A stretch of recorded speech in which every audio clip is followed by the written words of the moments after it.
chimanya abantu kati bagenda kunumba nyanjogere nnyo oyo musajja kuchamani kyakula president wange njagala nyakyuseemu president wange omukuba mugamba byayogera si tufaalinga njogera obunafu bwe naye abukyusi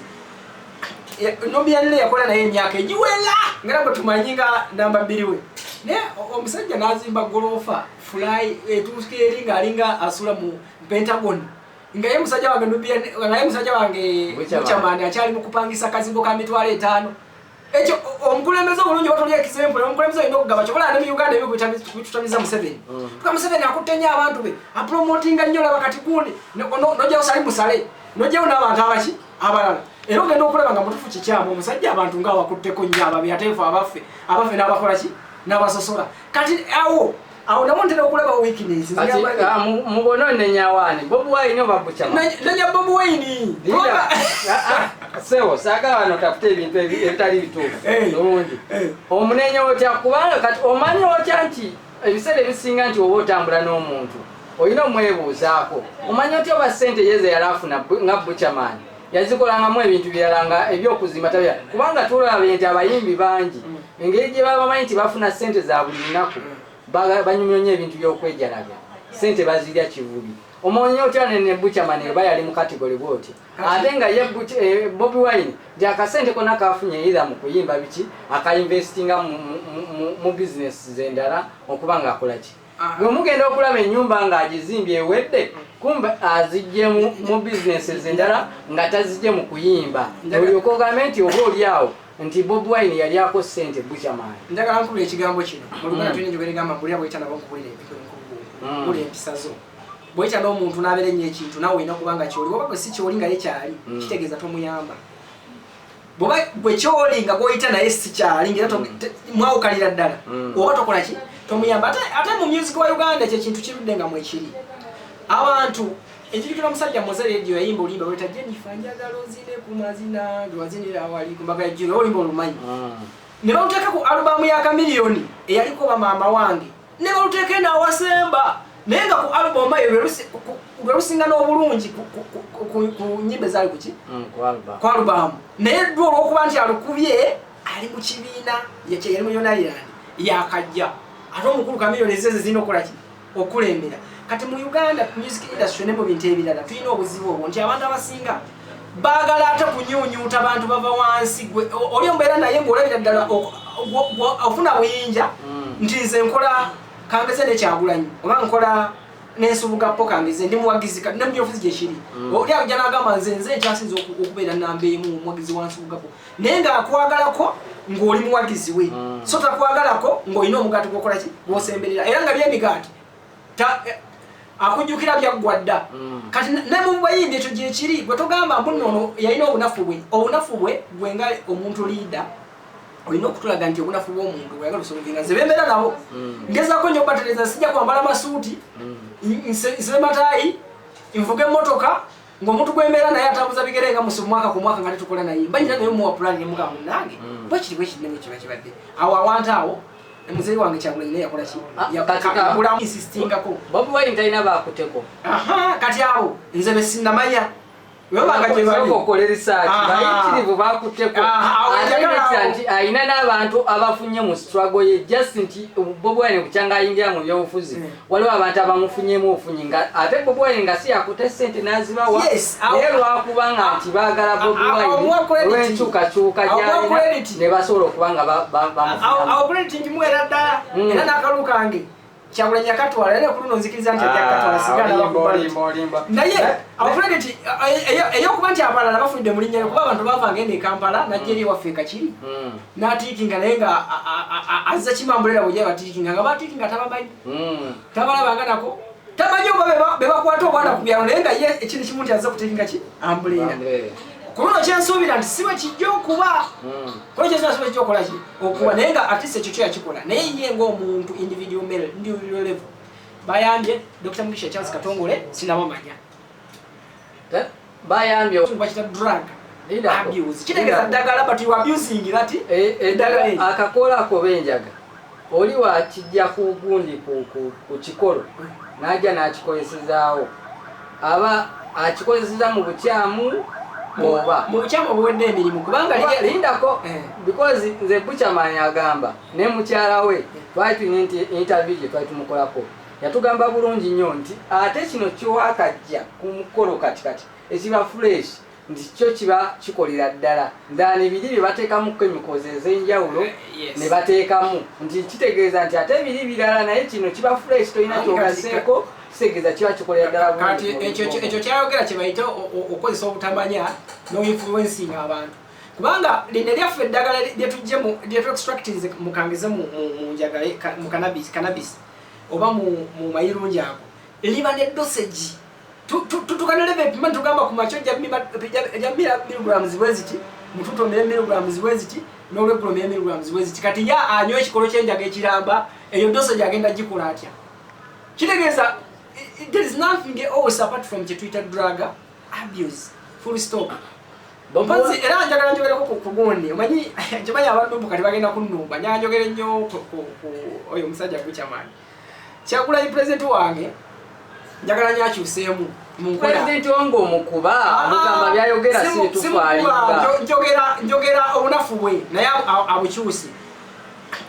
nombiyanire yakola naye emyaka egiwera ngera bwe tumanyi nga namba 2 we naye omusajja n'azimba golofa fly etuuka eri ng'alinga asula mu Pentagon nga ye musajja wange Bucherman akyali mu kupangisa kazigo ka mitwalo 5 ekyo omukulembeze obulungi batuli example omukulembeze alina okugaba kyokola ne mu Uganda ebyo bitutamiza Museveni tuka Museveni akutte nnyo abantu be apromotinga nnyo laba kati gundi nojjawo sali musale nojjawo n'abantu abaki abalala era ogenda okulaba nga mutufu kikyamu omusajja abantu nga wakutteko nnyo ababi ateefu abaffe n'abakola ki n'abasosola kati awo nabo ntera okulaba weakness mubono nenyawaani Bobi Wine oba Bucherman nenya Bobi Wine sewo saagala wano tafute ebintu ebitali bituufu bulungi omunenya otya kubanga kati omanyi otya nti ebiseera ebisinga nti oba otambula n'omuntu olina omwebuuzaako omanyi otya oba ssente yeze yali afuna nga Bucherman yazikolangamu ebintu birala nga ebyokuzimba tabya kubanga tulaba nti abayimbi bangi engeri gye baba bamanyi nti bafuna ssente za buli lunaku banyumyonye ebintu by'okwejalaga ssente bazirya kivubi omonye otya ne Bucherman eba yali mu category bwoti ate nga ye Bobi Wine nti akasente konna kafunye either mu kuyimba biki akainvestinga mu business zendala okuba nga akola ki bwe mugenda okulaba ennyumba nga agizimbye ewedde kumbe azijje mu business zendala nga tazijje mu kuyimba olyoka ogambe nti oba oliawo nti Bobi Wine yali ako ssente Bucherman njagala nkubula ekigambo kino mu Luganda tulina njogera egamba mbulira bw'eta nabo nkubulira empisa empisa zo bw'eta n'omuntu n'abeera ennyo ekintu nawe olina okuba nga kyoli oba bwe si kyoli nga ye kyali kitegeeza tomuyamba bwoba bwe kyoli nga gw'oyita naye si kyali ngera mwawukalira ddala oba tokola ki tomuyamba ate mu music wa Uganda ekyo ekintu kirudde nga mwekiri abantu ekirikira omusajja muze radio yayimba olimba weta Jennifer njagala ozine ku mazina lwazinira wali kumbaga jiro olimba olumanyi ne bawuteeka ku alubamu ya kamiliyoni eyaliko bamaama wange ne bawuteeka n'awasemba naye nga ku alubamu eyo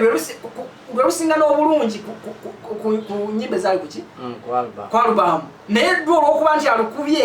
ali mu kibiina yali mu Yonaland yakajja ate omukulu kamiliyoni ezeze zirina okukola ki okulembera kati mu Uganda music industry ne mu bintu ebirala tulina obuzibu obwo nti abantu abasinga baagala ate kunyuunyuuta abantu bava wansi oli ombeera naye ng'olabira ddala ofuna buyinja nti nze nkola kangeze n'ekyagulanyi oba nkola n'ensubuga po kangeze ndi muwagizi kati ne mu gy'ofiisi gye kiri oli ajja n'agamba nze nkyasinza okubeera namba emu muwagizi wa nsubuga po naye ng'akwagalako ng'oli muwagizi we so takwagalako ng'olina omugaati gw'okola ki gw'osemberera era nga by'emigaati akujjukira byaggwadda kati ne mu bayimbi ekyo gye kiri gwe togamba mbuno ono yalina obunafu bwe gwenga omuntu liida olina okutulaga nti obunafu bw'omuntu bweyagala osolovinga nze bembeera nabo ngezaako nnyo batereza sijja kwambala masuuti nsibe mataayi nvuga emmotoka ng'omuntu gwembeera naye atambuza bigere nga musu mwaka ku mwaka nga tetukola naye banyina naye muwa pulaani nemugaa munnange bwekiri bwekinene kiba kibadde awo awantu awo muzeyi wange Kyagulanyi naye yakola ki yakulamu akwatako kadda akosikata byabufuzi kakati kadda naye kati nkuwa example nyumbiyanire omulaba yatambula naye nani gundi yalinga namba 3 kati Bucher nga ye namba 2 lwaki kati Nubian ali bulungi okusinga Bucher gwe bakasembeza jojozi anti kati Bucher Nubian akoze embaga azadde abaana we bali walungi kati mukazi we mukulembeze kansala mulamba kati deputy speaker ebyo nali byogedde nali badde nkuddamu bulungi n'endifendinga naye mu nsi ffenna tetulina kuba bagagga ekyo kisoboka omwasa okuba omugagga osinga muki munne naye Nubian sijja mu commentinga kuba simanyi byabugagga bwe simanyi makage simanyi obapangisa nokola nopangisa Ayina ne lwetozi so kati sagala jo commentinga Nubian ni kubebyo kati nze kugambye kuwadde example ng'ogerageranya ku Bucher yalwa naye chance tiyagikozesa oboolyawo kati lwaki ye Nubian ye yagikozesa gyamufunyeemu kati nze wenzigira wali nti Bobi Wine oyinza okuba nga omutwalanga either tiyakwata ku Bucher nti naba bwatyo nga bwali nti akyapangisa n'essawa ya kaakano n'okuba nga alikuzungazunga nanti kati byebyo anti kati yavaawo n'agamba nti Bobi Wine talina kyamugattako kagende awali eggaati naye essawa ya kaakano tewayita ebiseera ebiwerako tugenda okulaba ng'ali mu kukaaba nti pulezidenti talina kyamuyambye bamukwasa obukulu jasi obukulu bwakisiikirize kateyamanya omanyi teyamanya yayingira ewasitaani n'atuuka mu mudde bw'amataala ye nalowooza nti gyayingidde yadde wasitaani ne wajja kubanga waaka kati amataala gazikira ekyo kyo sijja neme etopic kansooka enjigalino giggala neme kissanye naye nyina ayinza okuba ne weakness ye ng'omuntu naye mu leadership twagala omuntu abeeko n'abantu bakutteko ekyo kyo nja kinsistingako Bobi Wine talina bakutteko kati abo nze be sinnamanya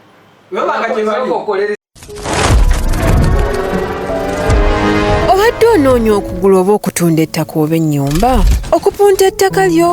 okupima n'okutereeza ettaka oba okufuna n'okukyusa ekyapa kyo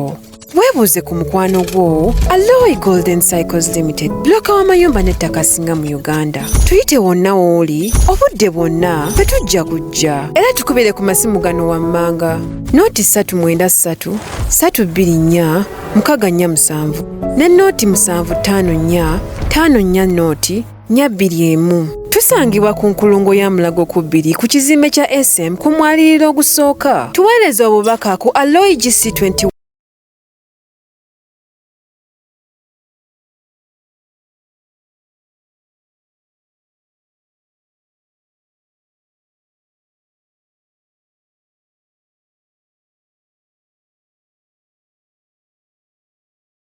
research bayitirivu bakutteko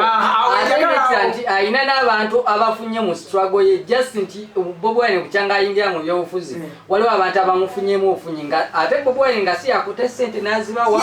naye lwakubanga nti baagala Bobi Wine olw'enkyukakyuka gy'alina ne basobola okuba nga bamufunamuera ddala era n'akalu kange kyabulanya katwala era kuno nzikiriza nti katwala sigala bakubalimba naye awufrediti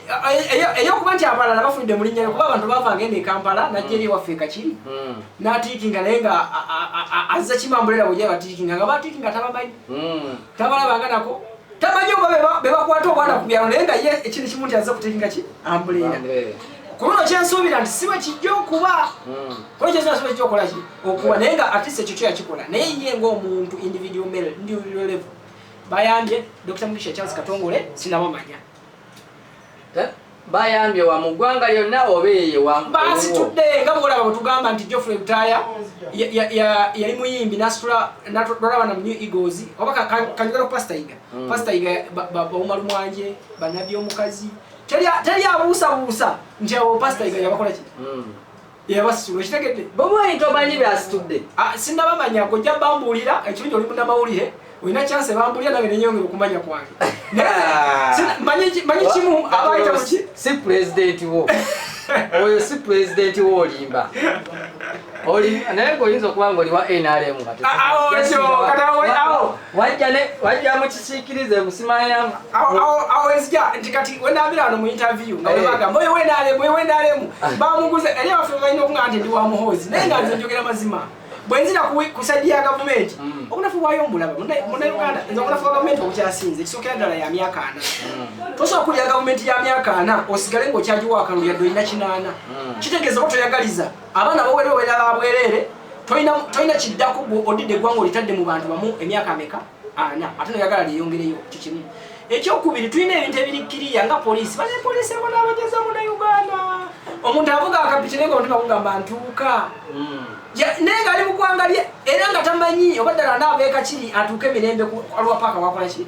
walaga nenga bamukwatira bwerere polisi nejje kwata omuntu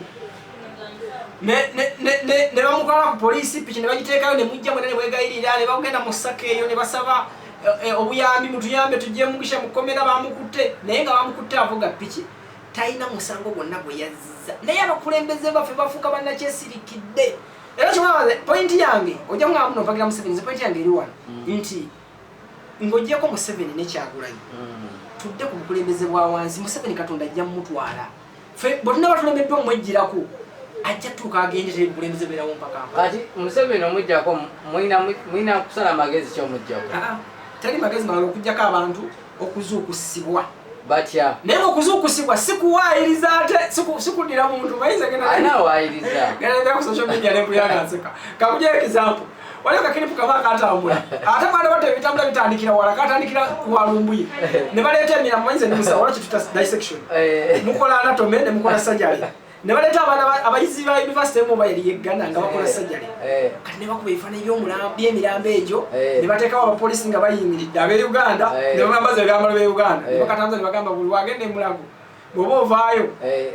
ng'ogenze na covid ovaayo nga bakusazeemu ebibumba era ng'ofudde buli agenda bwe na covid odde ofudde nga bakoze ki nga mutufuuka bawulira ennaku abantu be batta naye nga kabulimba lumbu abeeranga ne winewe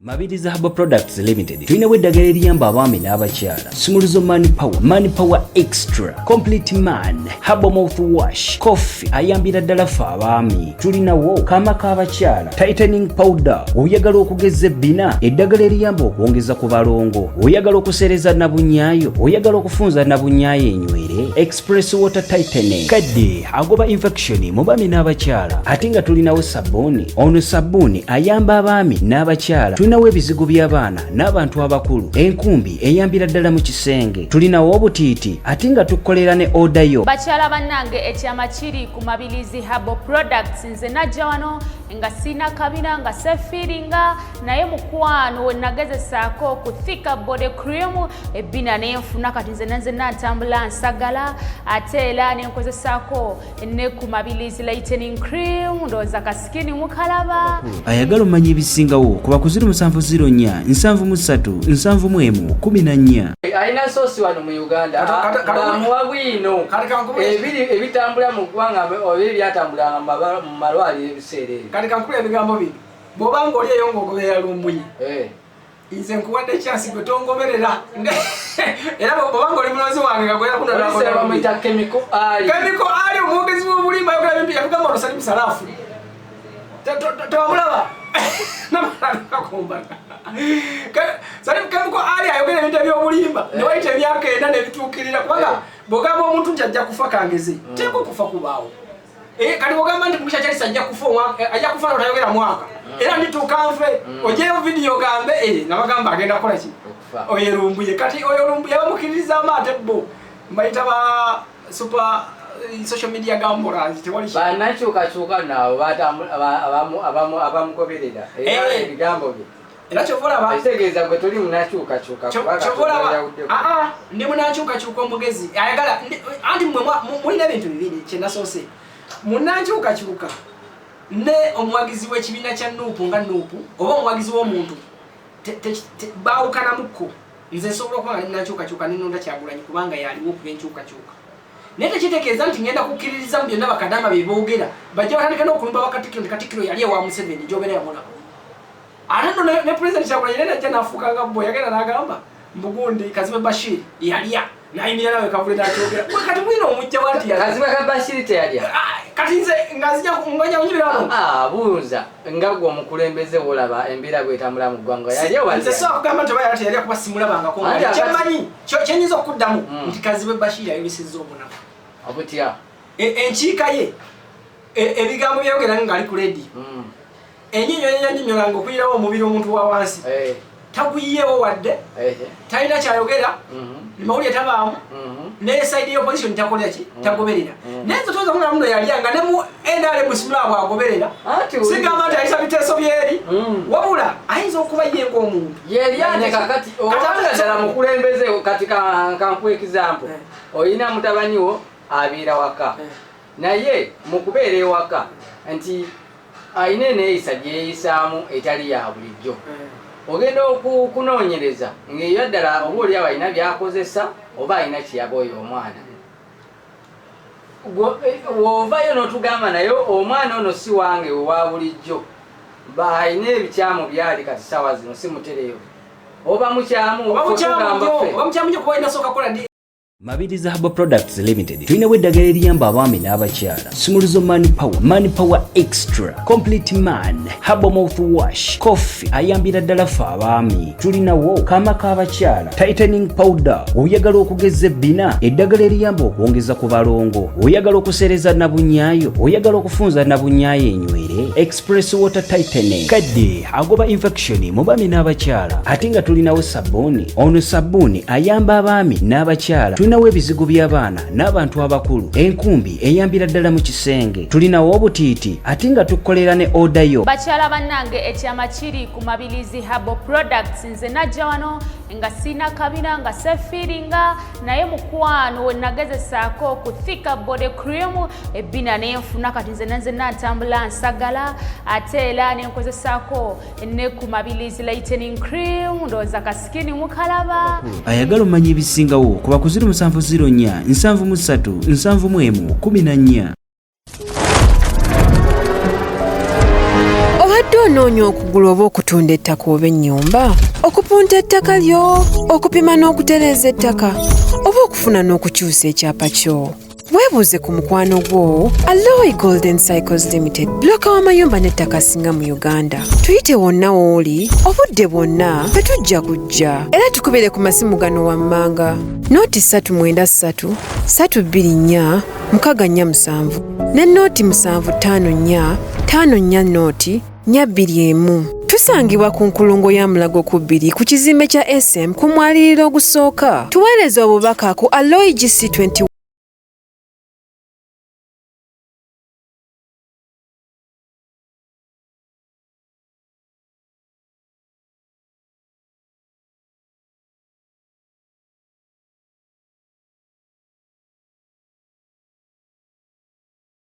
Mabirizi Herbal Products Limited tulinawo eddagala eriyamba abaami n'abakyala Sumuluzo Mani Power Extra Complete Man Herbal Mouthwash Coffee ayambira ddala ffe abaami tulinawo kaama k'abakyala Tightening Powder oyagala okugeza ebbina eddagala eriyamba okwongeza ku balongo oyagala okusereza nabunyaayo oyagala okufunza nabunyaayo enywere Express Water Tightening kadde agoba infection mu baami n'abakyala ate nga tulinawo sabbuuni ono sabbuuni ayamba abaami n'abakyala tulinawo ebizigo by'abaana n'abantu abakulu enkumbi eyambira ddala mu kisenge tulinawo obutiiti ate nga tukolera ne oda yo bakyala bannange ekyama kiri ku Mabirizi Herbal Products nze najja wano nga sina kabina nga sefiringa naye mukwano we nagezesaako okuthika body cream ebbina nenfuna kati nze natambula nsagala ate era nenkozesaako ne ku Mabirizi lightening cream ndowooza kasikini mukalaba ayagala omanya ebisingawo kuba ku 0704 737 741 14